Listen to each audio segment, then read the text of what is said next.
For Raw, I had to fill the shoes of Michael Cole. And for NXT, I had to fill the shoes of Mauro Ranallo. I didn't try to be Mauro.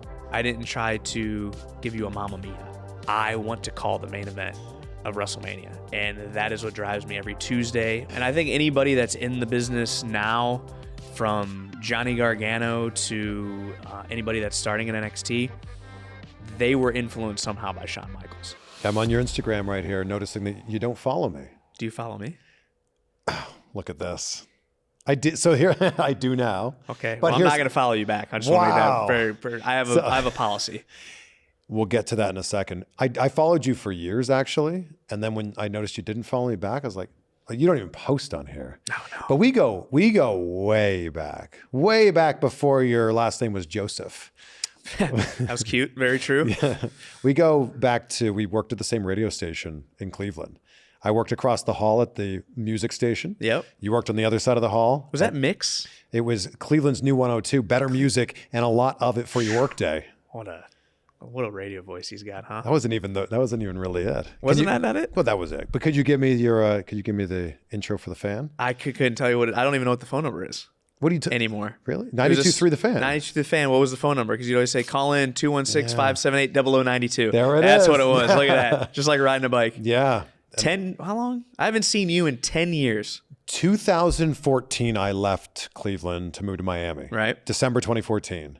And then I was in Miami for almost 5 years, and now I've been in LA for about 3. I remember the day you left. Wonderful dinner downtown Cleveland. Yeah.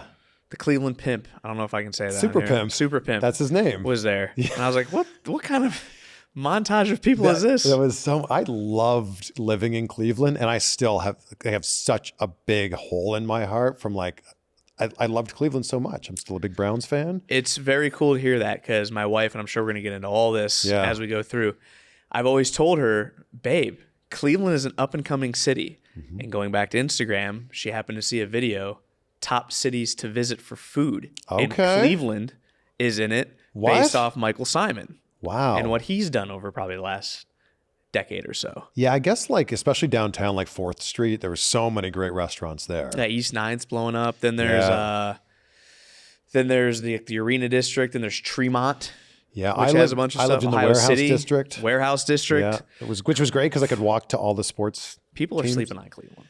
I couldn't agree more. So why do you only follow 43 people on Instagram? I have a very strict policy, courtesy of The Rock. Have you ever noticed The Rock follows nobody? Not anymore. But for a while, he followed 0. No, for a while, he only followed one person. And who was that? Muhammad Ali. And I thought it was the coolest thing. Oh, man, it's The Rock. He didn't follow anybody. It makes it look so much more impactful. Problem is 46,000 people follow me on Instagram because I don't post anything. So it's 46,000, and I have following 43 people, and probably 35 of those are family. Well, I don't know. Carmella. Okay. Graves. Yeah. Mike Mansouri. Justin Roberts. Mike Rome. John Hennigan. Renee. Oh, John's family. There you go. Carl Anderson. Carl's family. Taya. Edge. Johnny Taya's Wrestling. family. Johnny's obviously family. Yeah, okay. I get it. You follow WWE. Yeah, obviously. I think you kind of have to do that. I don't think I follow NXT, though, which is probably bad to say. Maybe you got to follow 44. Might need to follow them now. So if I get them to 44, you'd be 45. I'd still be under that 50 threshold. Well, I'll keep my fingers crossed. My wife hates it, by the way. She thinks you should follow more people? Why do you only follow 40 people? Yeah. That's the stupidest philosophy. She also has a weird philosophy when I talk about, I go on a haircut strike.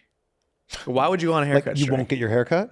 Yeah, I'll go 6 months. I'll just get my neck trimmed, and I'm just too lazy. You're on TV every week. And now I get a little trim here and there, and go out there and sit down and do the show. Your hair does look different from how it used to be. It used to be swooped to the right. Oh. Now it's swooped to the left. And I remember noticing when you got signed to WWE, and I was so excited for you, and we'll dive into that, but I noticed, I'm like, your hair looks different. Well, because you knew me when I just comb it straight down in the gloominess of Cleveland weather in the winter with a hat on.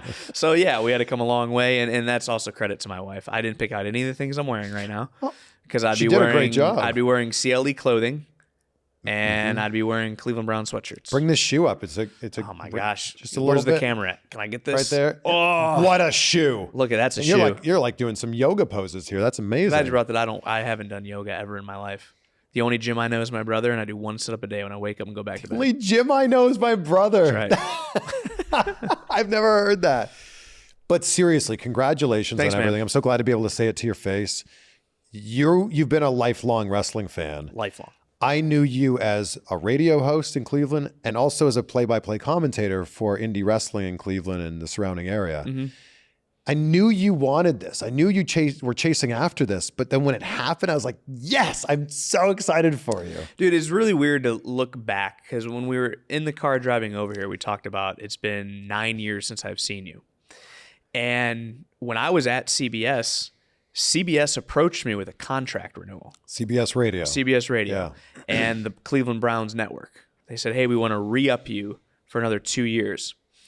And I thought to myself, if I'm going to get to the WWE, I'm going to give myself 12 months to do it. Truthfully, balls to the wall. I don't know if I can say that without getting edited. I'm going to give it everything I've got. Tommy Dreamer had House of Hardcore at the time. Yep. I do the Rhino. With Rhino, I do the loops, the indie loops. I still have the stuff in Cleveland that we talked about. Yep. And I really said, I told myself I'm going to give it 12 months. And if it doesn't happen, well, we'll see where we go. And I got a phone call. I was at a Guns N' Roses show in Chicago at Soldier Field. And the day before I left for the show, Tom Phillips called me and said, Michael Cole would like to know if you'd like to come in for an audition. That happened in September. And then I got signed in December. They let me finish out that Browns season, which I believe they went 0-16. And then I started in January. But I've never told anybody that before I came to the WWE, I walked away from CBS Sports and I walked away from the Cleveland Browns. Wow. The place I had been that I had covered 4 NBA finals. Yep. A city championship, which is near and dear to me still to this day to have done that. A World Series, the drafting of Johnny Manziel, the releasing of Johnny Manziel, the self-destruction of the Cleveland Browns, so to speak, during that part. But that was, and it's weird to say now looking back, it was betting on myself, knowing how much I loved the WWE, wrestling, sports entertainment, whatever you want to categorize it as, that this is what I want to do. This is what I love. This is what I am passionate about. And I don't think if I would have taken that year to say, I'm going to do this, that Tom Phillips would have never called me, that I never would have gotten a face-to-face with Michael Cole, that I never would have gotten signed, that I wouldn't be sitting here with you today getting ready for WrestleMania here in Los Angeles. And I think that so many people just get complacent or they just get comfortable. They go, well, I don't really want to re-sign this deal, but man, it's a pretty great job. And also that was a dream job too. Yeah. To be back in my home market, to live in my hometown, to cover my hometown teams, to cover a championship, which we thought was never going to happen. And it was always wait for next year. Yeah. I'm a diehard Cleveland Browns fan. I have a whole shed dedicated. McKenzie gave me the shed that I could make into my man cave. It's like a he shed instead of a she shed. Yeah, it's just he shed. Yeah. Exactly. Yeah. And so that in itself was, man, this is great. I'm in the locker room every day. I'm friends with the players. I'm getting to go to every game. I'm getting the inside scoop. I'm getting behind the scenes. I got media credentials. Yeah. But I'm going to walk away from that. And so it was a really interesting time. But if I didn't do that, then I never would have gotten here. And I think it's important to point out that sometimes dreams change and they evolve and they turn into something else. But the fact that I always say vague goals give vague results. The fact that you had a specific goal of not just, I want to be a play-by-play commentator for wrestling. I want to work for WWE. Doesn't get any more specific than that. It wasn't any other company. It wasn't just to do it. It wasn't, I want to call this guy's match. I want to be in this environment. It was, this is the company I want to go to. This is the company I grew up watching. If it wasn't for this person and this person, am I the person I am today? It was my goal in life is to call the main event at WrestleMania. Love it. What a specific goal. Throwing it I out love there. it. Because we talk about talent that's in the ring, there's only one main event each night of WrestleMania. There's only so many main events that have happened at WrestleMania. There's been countless matches. Sure. There's only been one main event or two main events in our case now. Years, yeah.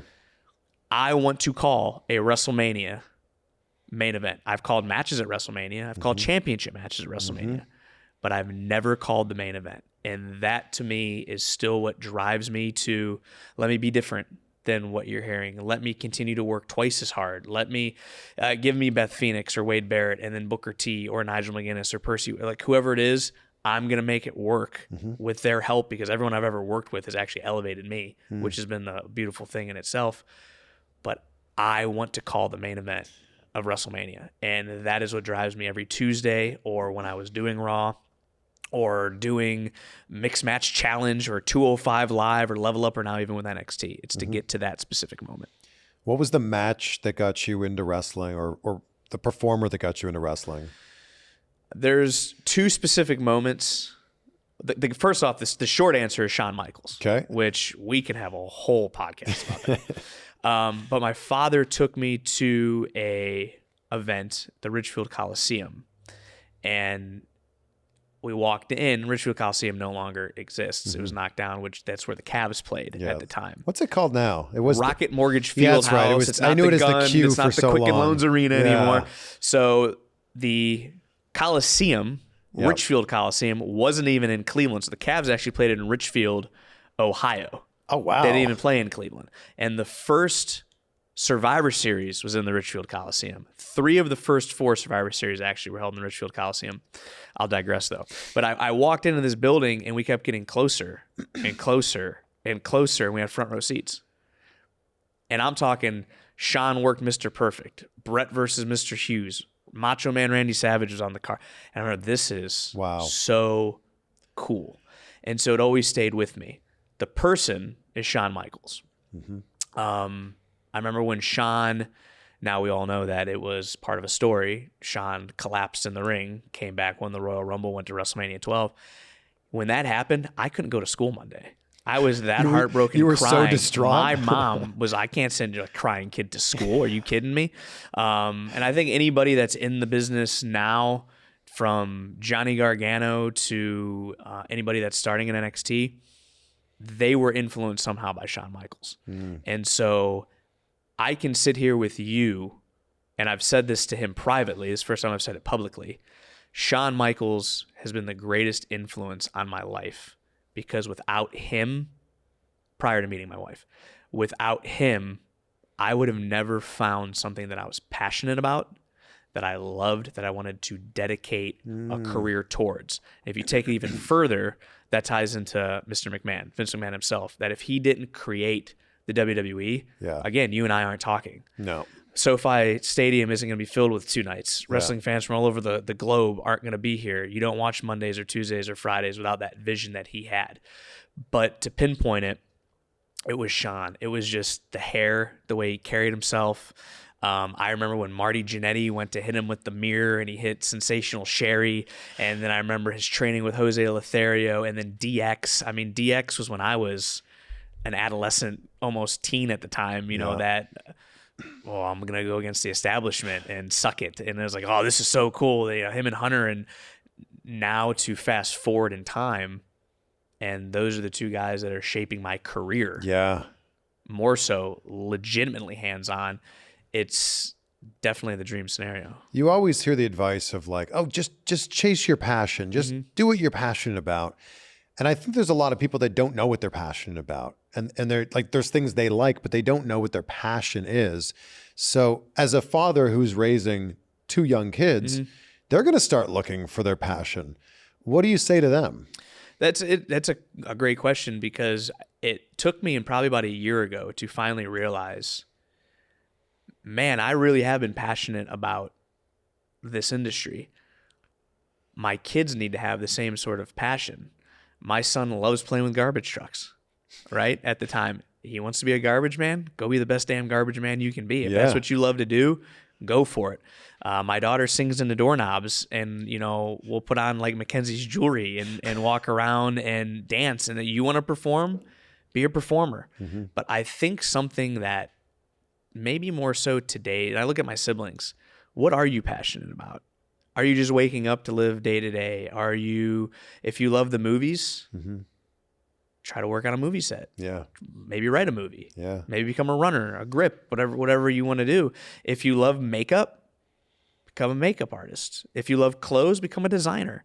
What drives you every day? What are you passionate about? Because if you find a job that you're passionate about, you will never work a day in your life. I don't think I work on Tuesdays.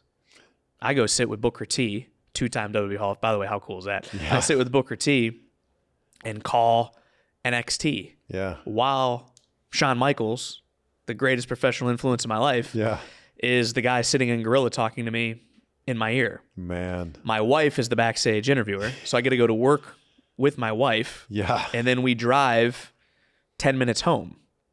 Like, that's pretty good. There's what do you do the really other days of the week to complain about? Oh, Disney, Universal, we got the pool, the man shed. What'd you call it? The he shed. The he shed. Yeah. The he shed. I water plants a lot. Like, that's why I don't do Instagram. Let's tie it all the way back to the beginning.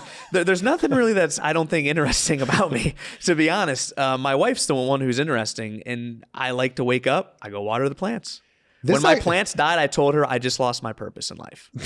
We had to replant the flowers. I'm so sorry about the plants. This actually might be the reason why you're such a great commentator, is because I'm boring.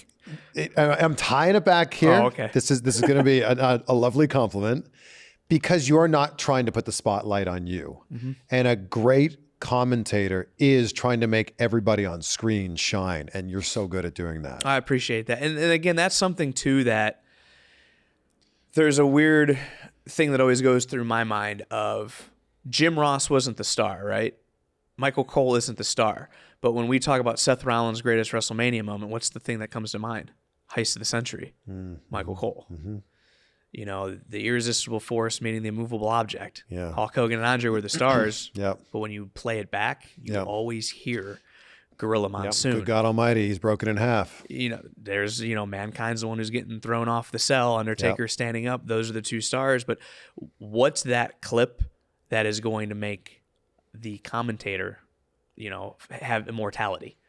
And that moment. So if I keep myself in that mindset that I'm not the star, I'm the person who, if I can get people to talk about you and you do your job in the ring and I do my job here, when your clip plays, I'm going to be right there with you.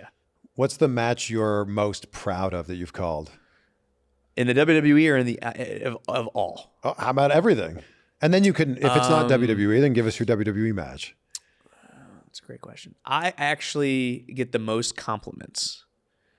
And if you go back and listen to it, it's Rey Mysterio and it's Brock Lesnar, Survivor Series 2019. Great match.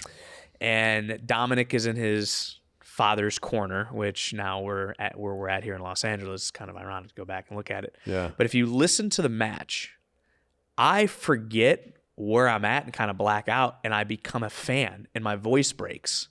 Where Ray hits Dominic hits the frog splash, Ray hits the frog splash. This is gonna be it, and Brock kicks out, and you hear me go, "Oh my god!" Because it was like I thought they had it, but I lose myself because I'm still a fan every time I sit in that seat behind the desk. That's the one I get the most compliments about. That's the one I'm really proud of thus far. And this weekend, I think I have an opportunity with Johnny Gargano and Grayson Waller because of my personal feelings towards Johnny.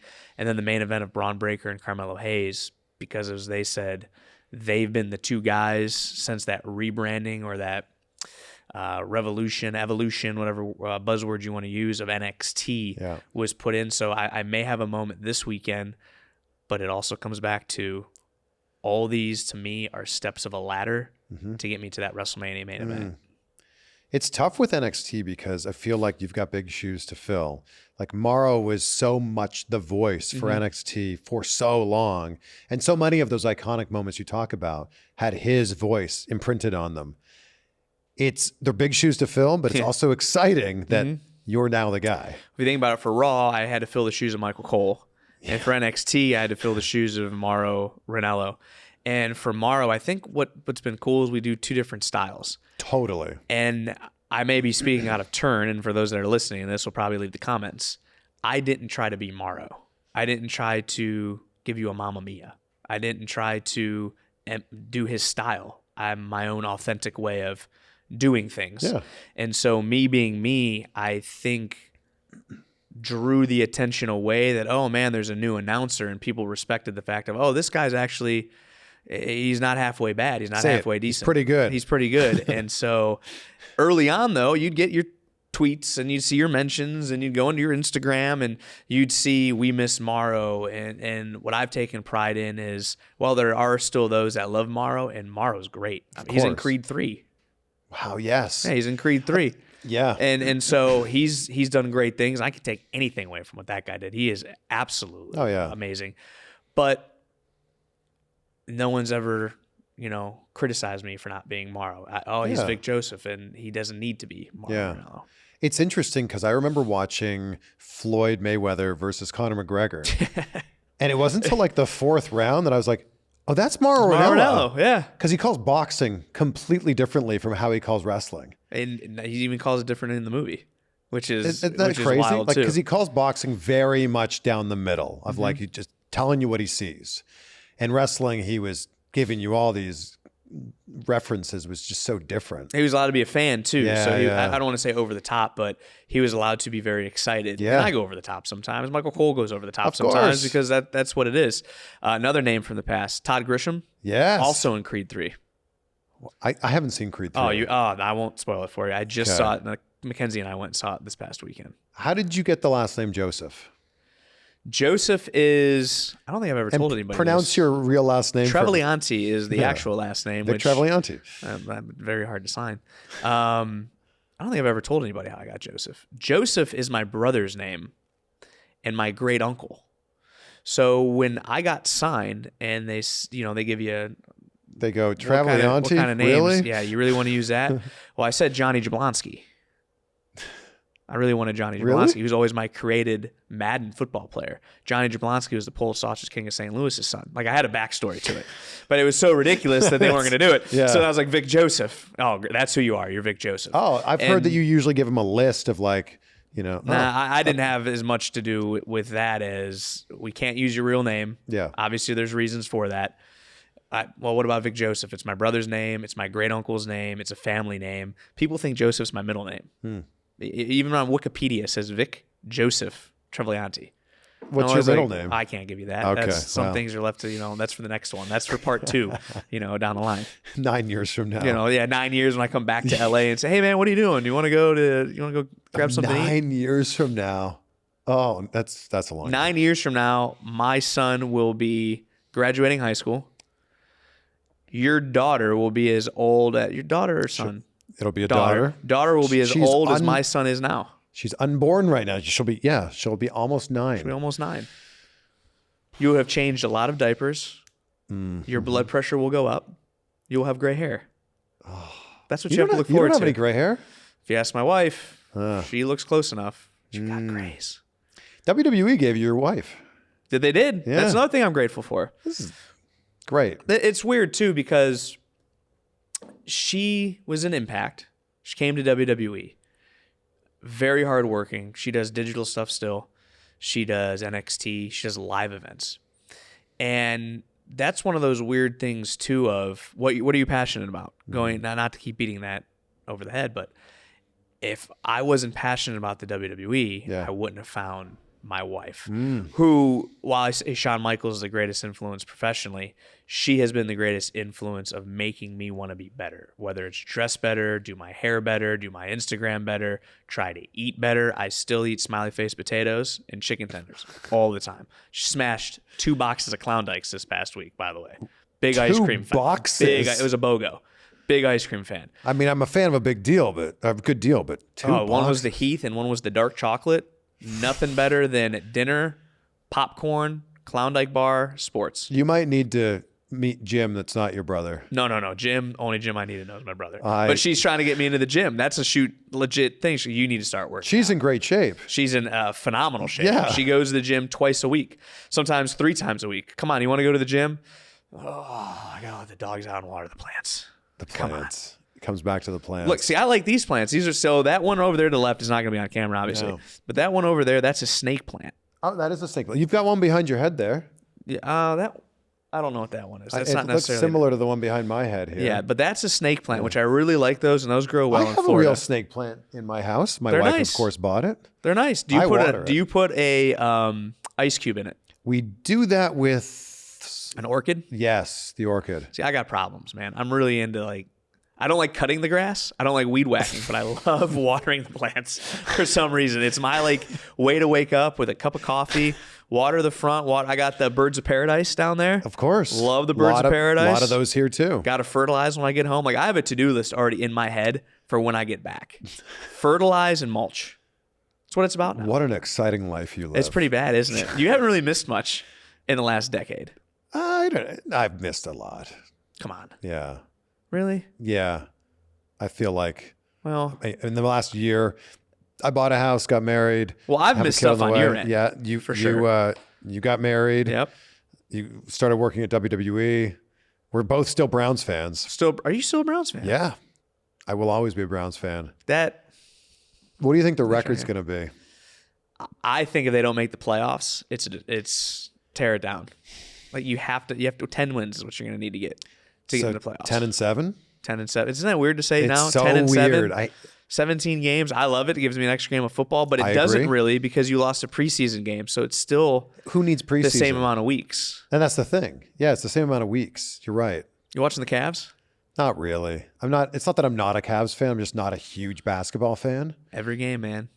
Wow. You watch every Cavs game? If I can, I watch every Cavs game, every Browns game. This summer I'll do as much Guardians as I can because the he shed is set up for my Cleveland. You could just sports. call it a man cave. That might make more sense. It is set up for Cleveland sports. So that is still something that I still talk to people from Cleveland, but I still follow the sports. Actually, I just took the kids and we met Donovan Mitchell.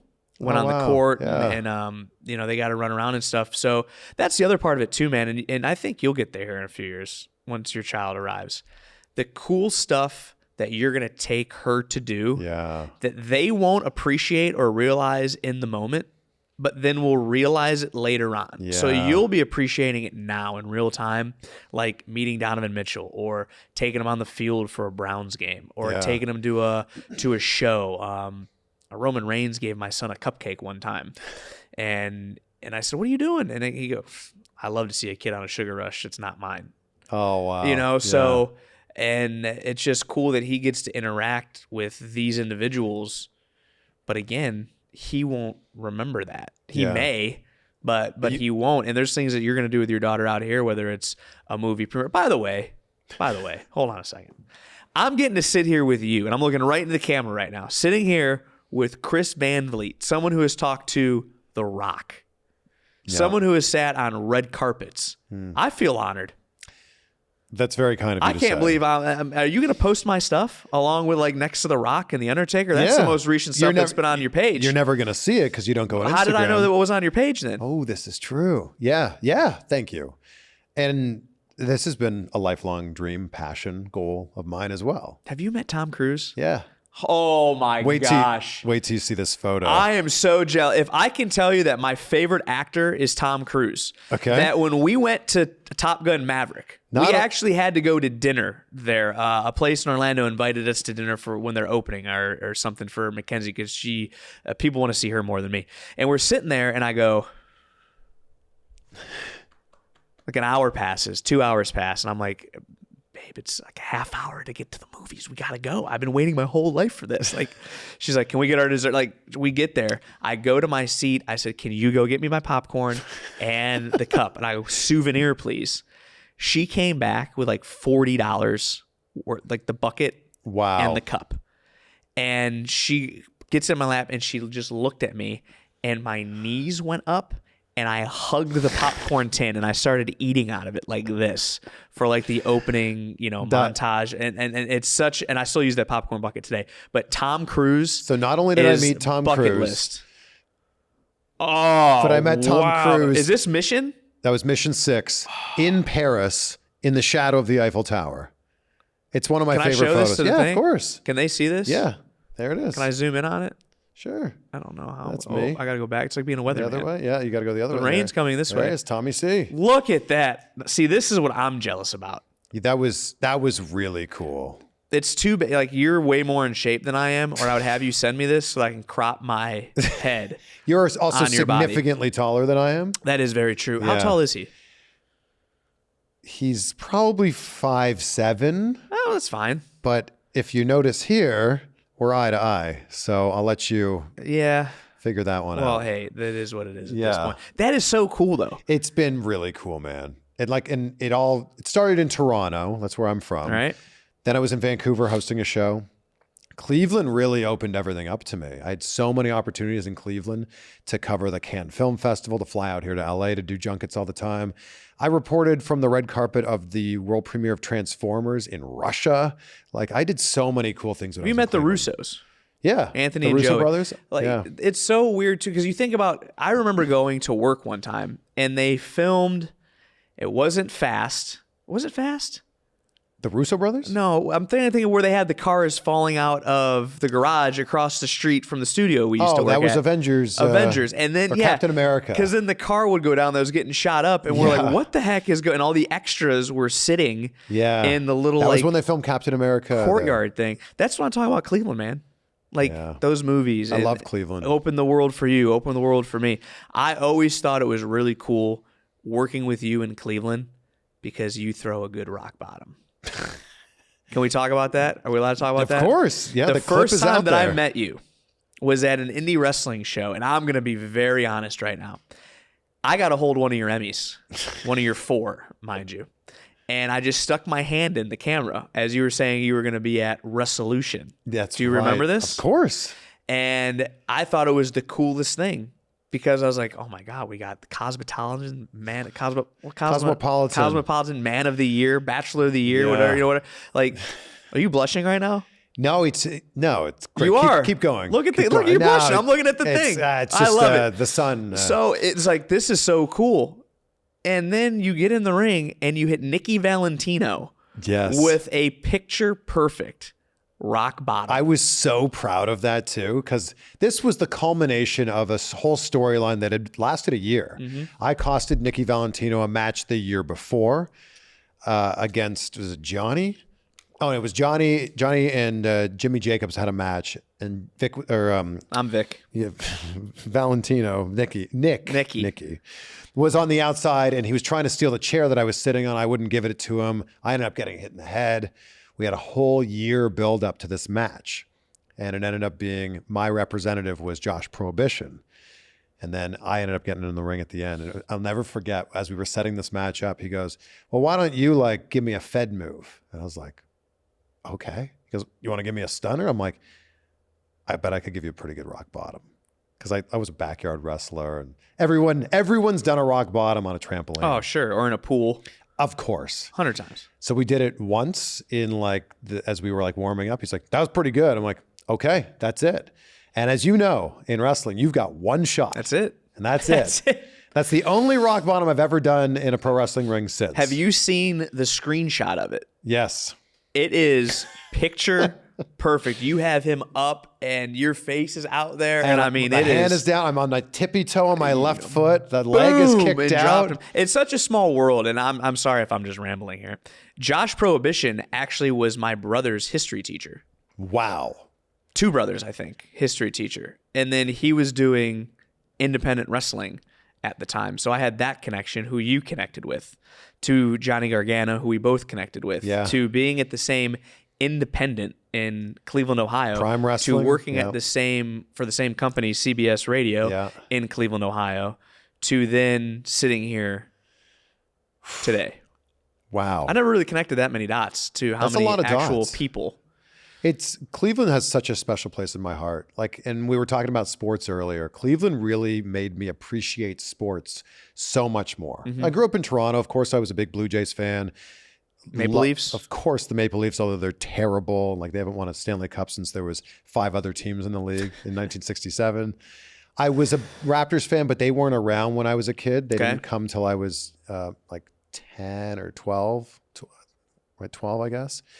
But then I got to Cleveland, and the thing I love about Cleveland more than anything, it's not a question of if you're watching the game on Sunday, it's where you're watching the game on Sunday. That unfortunately does not exist here in Los Angeles. It's more of like, what game? The Chargers are playing or the Rams are playing. Oh, I didn't even know the season had started. Well, there's so many different, Of course. people from around the world and around the states that are here in Cleveland. It's like, no, if you're in Cleveland, you are rooting for a team. And I had friends come to visit all the time from Canada, and I would always be like, all right, well, if you're in town, we're either going to go to, it was the Indians at the time, so a baseball game, a basketball game, a football game, an arena football game, a hockey game. Gladiators. Yeah. Oh, the Monsters. Yes. I dropped the puck at the Monsters game a few see, times. I didn't even know about that. It was so much You fun. and Dolph Ziggler always dropping the puck at the Monsters game. Yeah, that was so much fun. It's really cool to, hear that because my wife obviously is from Dexter, Missouri, which the nearest airport is 3 hours. Wow. The nearest mall is 90 minutes, to do anything. And we're doing what? We're going to the Browns game. What time does it start? 1? Okay, so we're going to leave at 12:15. No, you're going to leave at like 9 a.m. You're going to go tailgate. Yeah, we got to get down to the Muni Lot or go see Pumpkinhead or go down to East 6th and Barley.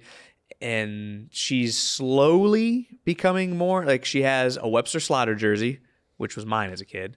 She has a Taki jersey, who they just re-signed.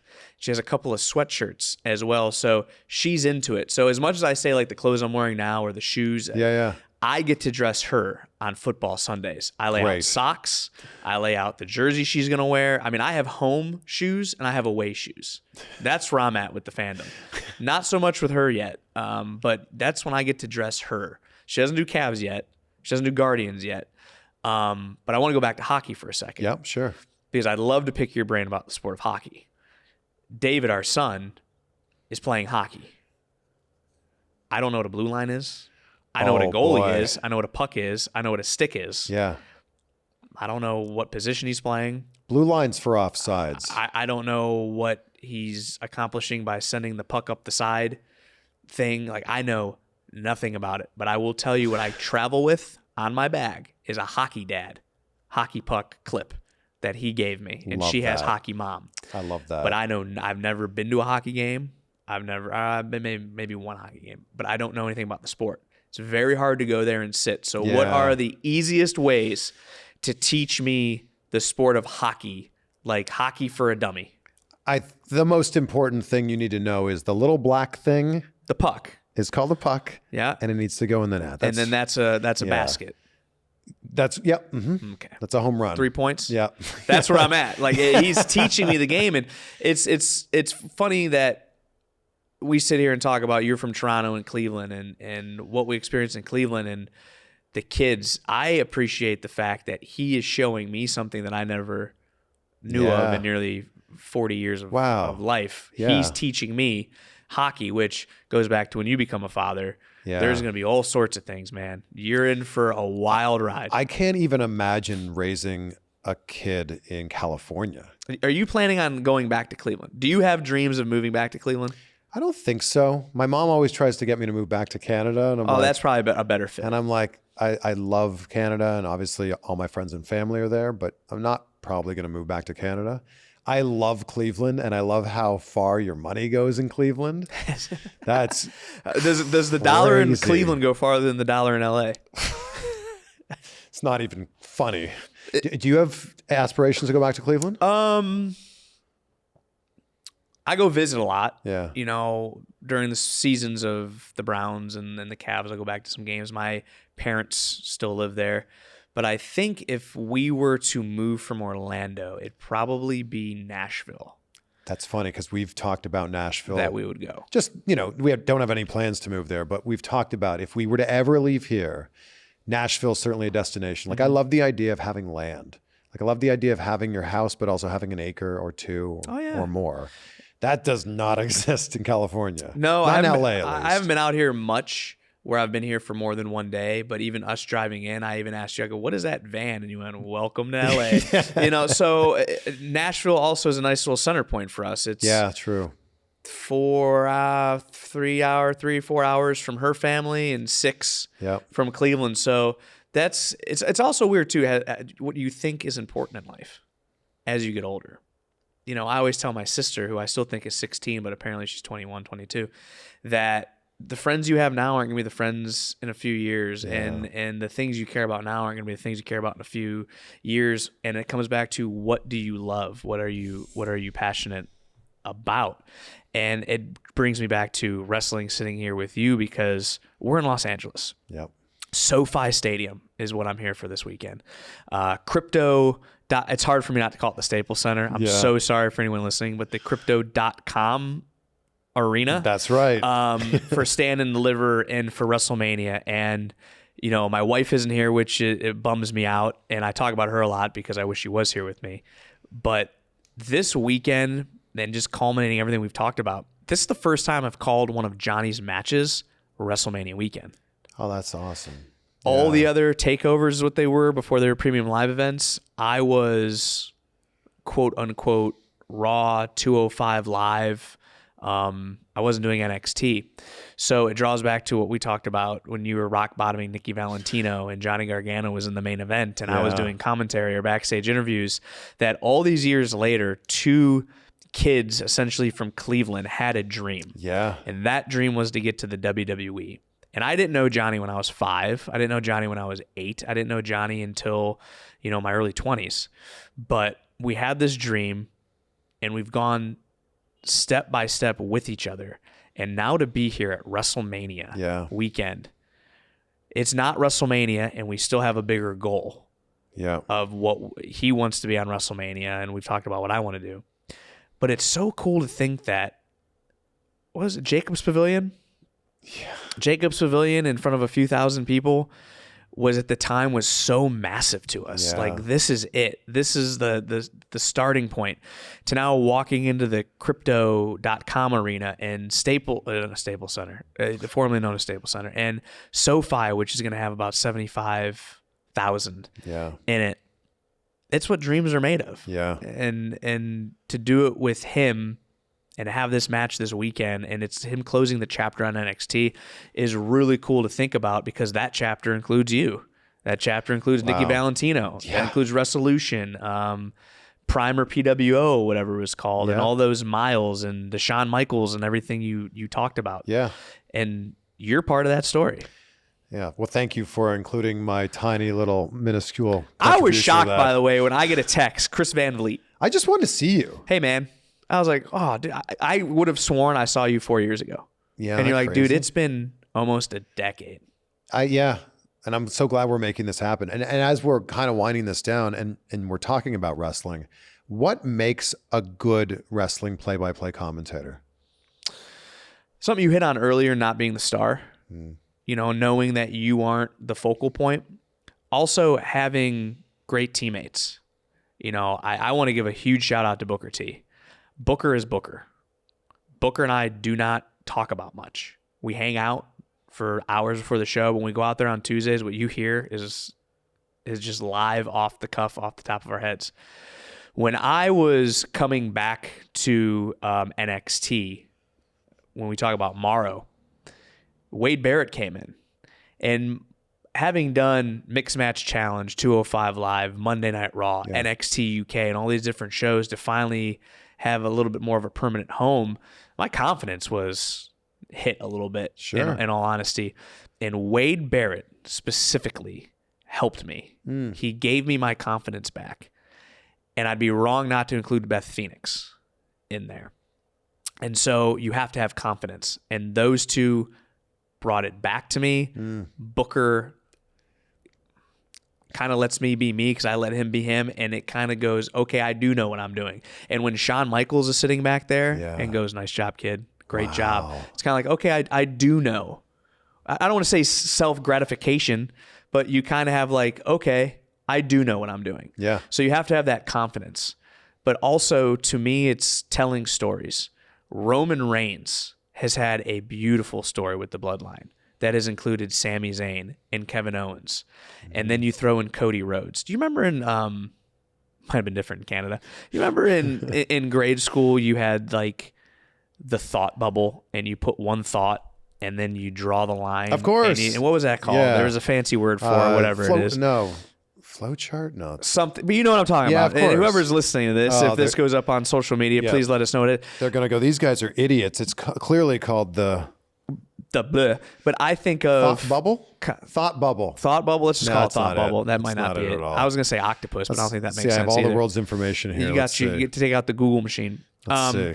But if you can take one thought and put it in the middle, and take all these little lines out and all these other different thoughts, and then have 15, 16 different things that are tying back to one.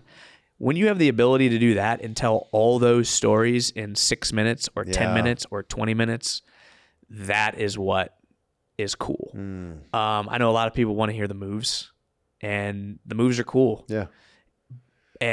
But you can call those moves by telling a story as well. So it took me a while to really learn the art of storytelling, which is no different than you on a red carpet. Breaking down Tom Cruise of why was this so important? How was the stunts? Why was it your mission, no pun intended, to get this movie out there? Wow, what was the culmination of Maverick? And there's all sorts of stories for that. There's a journey from Top Gun to Top Gun Maverick, and for all these missions. So I think everything's a story. What's your favorite Tom Cruise film?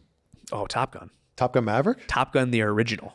I actually think Maverick's better than the original. I don't want to give out spoilers. But if McKenzie wasn't sitting with me, I would have cried when he goes up with Rooster, and I'm getting emotional now. I think about it. And he goes, sorry, Goose, and he goes, done. I almost lost it. The scene with Ice that's cool. Powerful acting, very powerful, especially because Tom Cruise carried that scene. This is such a strange pick. It's a sleeper pick, but Vanilla Sky. Ooh.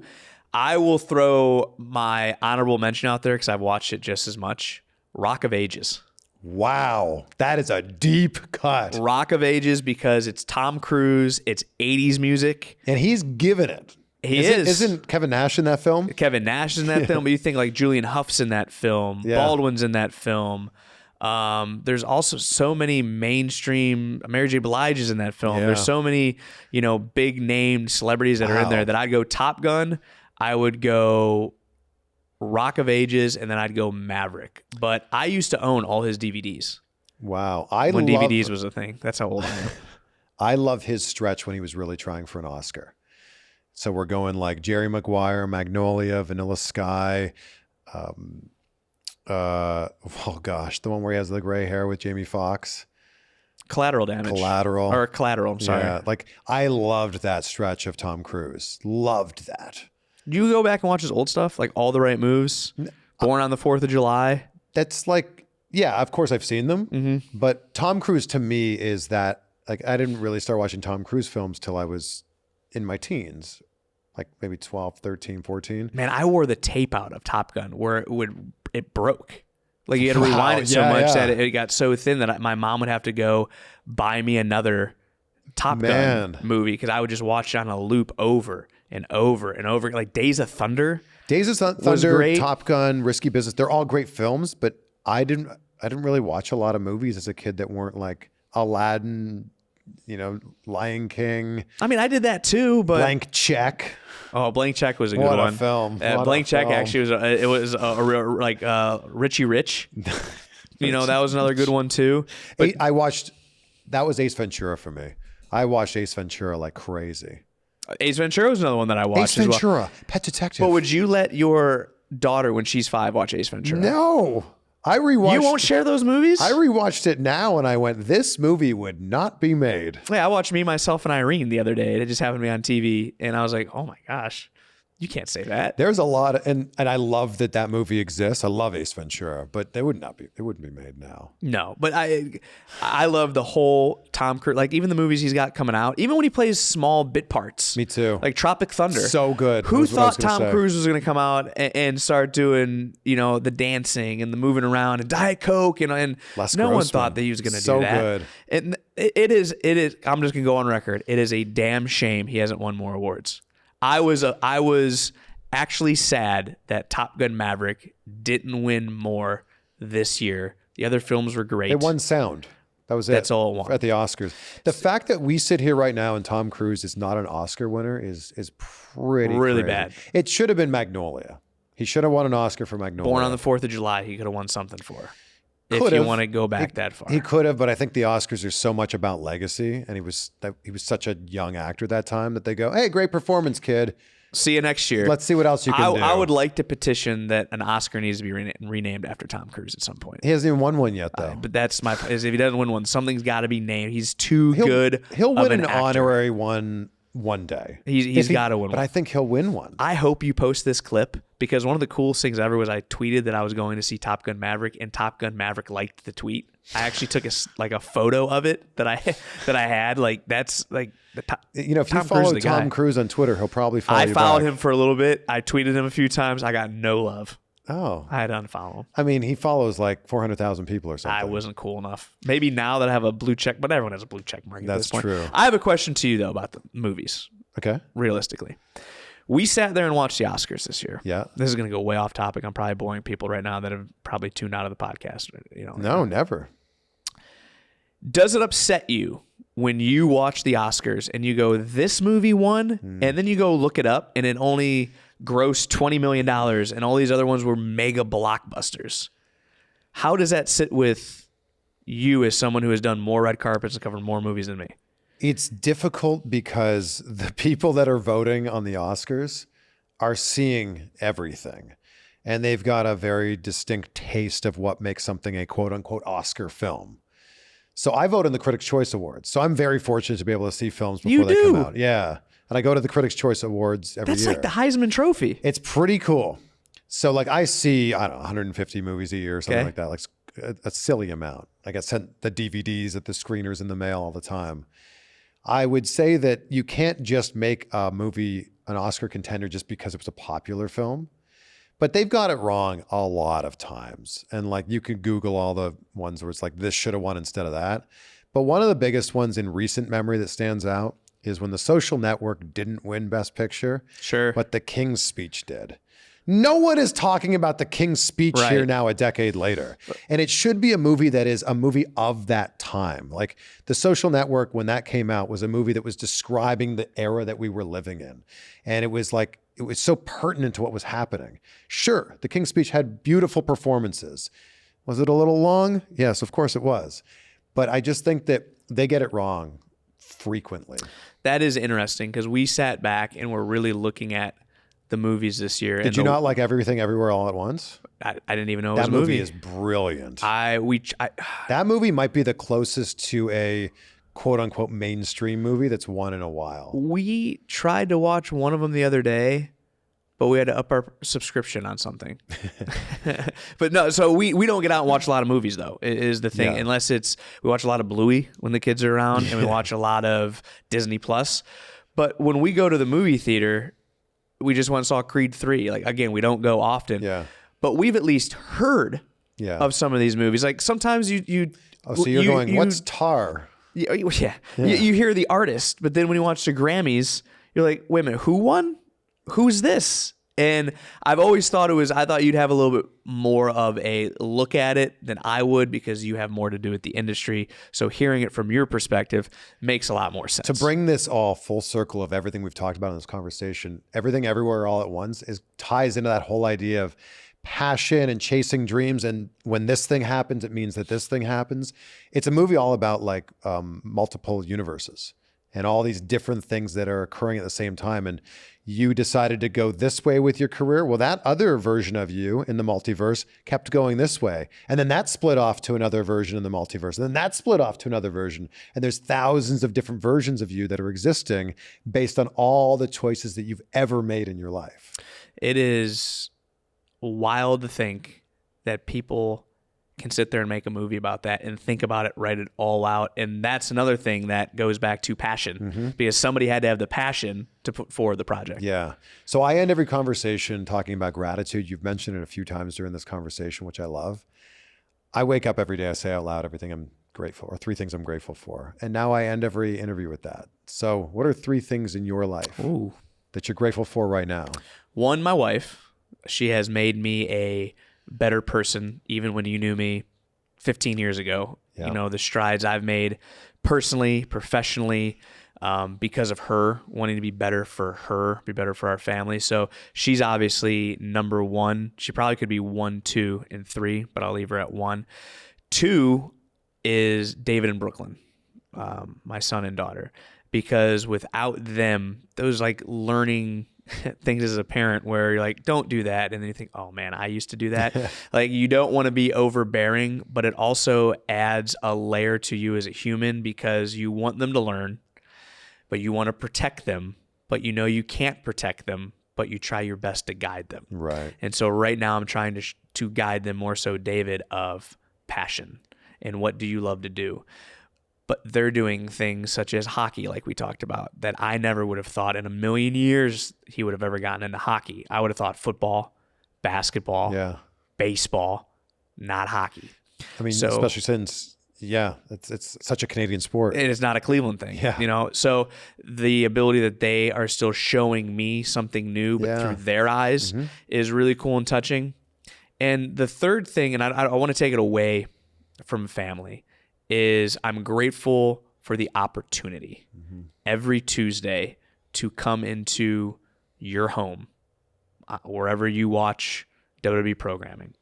Because as a fan, a lot of people don't know this too, I have been to every WrestleMania since WrestleMania 23, whether it was as a fan, with the company, or calling a match. Wow. And I remember sitting in the seats and standing outside of the arena and seeing the bus drive by and thinking, I'm going to be on that bus one day. But if it wasn't for those that tweet me, right, or good or bad, follow me, say hi to me, or watch the product and buy a piece of merchandise, I wouldn't have the life that I have. I wouldn't have the career that I have. I wouldn't have my wife if it wasn't for the fans of the WWE, which, by the way, I am still a major fan of the WWE, even though I'm here. So I'd say those are the 3 things that I'm grateful for: is my wife, my kids, and the opportunity to come into your house every Tuesday. And I just want to acknowledge you. You've had a clear goal of what you wanted to attain, and you worked your ass off to be where you're at right now.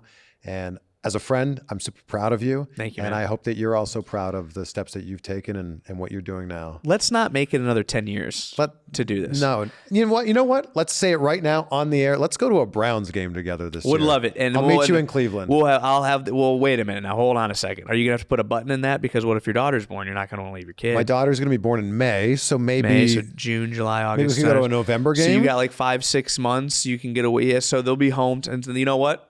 I can bring the kids. McKenzie can come meet you for the first time. Really bummed she's not here. Maybe I can bring Rachel and the baby. And you know what? I'll call Dan Murphy, the PR at the Browns. He's still there. I'm sure I can get us a great hookup with a row of seats. Amazing. Thank you for having me. Thank you. So good to see you. I'm still shocked you sent me that text. And by the way, I owe you a follow back. You do. And a post. Wow. My gift to you.